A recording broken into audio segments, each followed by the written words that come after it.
কিছু জায়গা রয়েছে যেখানে গেলেই মনটা অনেক বেশি ভালো হয়ে যায়। আজ আমি চলে এসেছি ঠিক তেমনই একটা জায়গায়, বইমেলায়।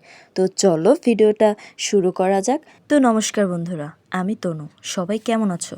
আশা করছি সবাই মোটামুটি ভালোই আছো। আর আজকে আবারও একটা নতুন ভিডিওতে তোমাদের সবাইকে স্বাগতম। বাইরে তো ভীষণ পরিমাণ ঠান্ডা, বের হব করে আর বের হওয়াই হচ্ছিল না।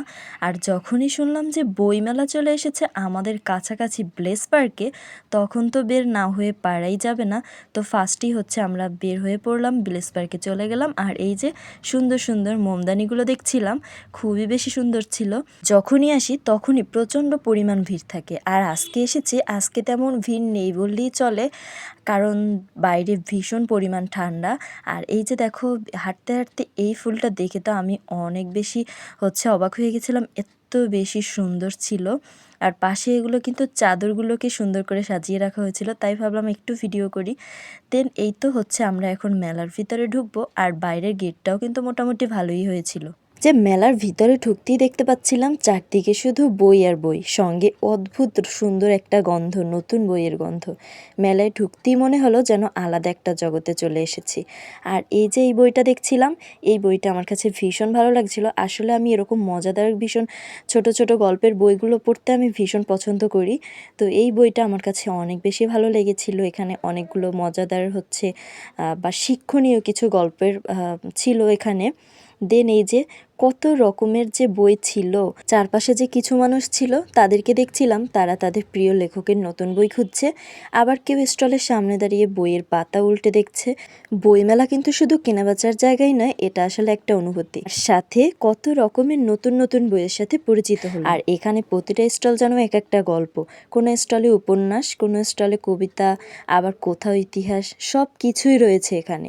সত্যি একটা অন্য রকমের আনন্দ। দিনের শেষে হাতে কয়েকটা বই আর মনে অনেকগুলো গল্প আর ক্যামেরায় বন্দি কিছু সুন্দর সুন্দর মুহূর্ত নিয়ে আমি ফিরছি। যারা বই ভালোবাসেন তাদের জন্য বইমেলা কিন্তু সত্যিই স্বর্গের মতো। যাই হোক, এই যে বইমেলা তো ঘুরে নিয়েছি, এখন চলে এসেছি খাওয়া দাওয়া করার জন্য। ফার্স্টেই চলে গেলাম রিপন মামার গাজী ফুচকা হাউজে। এই ফুচকাটা তো যারা যারা আমার ভিডিও দেখেন তারা জানেনই এটা আমি কতটা পছন্দ করি। আর দেন চলে এসেছি চটপটি খাওয়ার জন্য, যেহেতু অনেক বেশি শীত আর এইরকম গরম গরম চটপটি না খেলে তো হবেই না।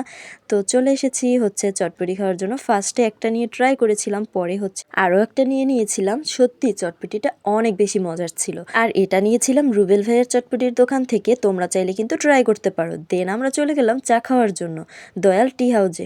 এখানে চাটাও বরাবরই অনেক বেশি মজা, আর এখানে আসলে অবশ্যই আমি এটাও ট্রাই করি সবসময়। যাই হোক, ঘোরাঘুরি খাওয়া দাওয়া সব পার্ট শেষ, এখন তো বাসায় যেতে হবে। আর যাওয়ার আগে মায়ের মন্দির থেকে একটু ঘুরে গেলাম, তখন মায়ের আরতি চলছিল আর মাকে দর্শন করে খুবই ভালো লাগলো। যাই হোক, আজকের ভিডিওটা ছিল এই পর্যন্তই। যদি ভালো লাগে অবশ্যই লাইক করে দিও, শেয়ার করো, আর চ্যানেলটা সাবস্ক্রাইব করতে একদমই ভুলো না। দেখা হবে পরে কোনো ব্লগে, ততদিন ভালো থেকো, বইয়ের সাথে থেকো। Thanks for watching, tata.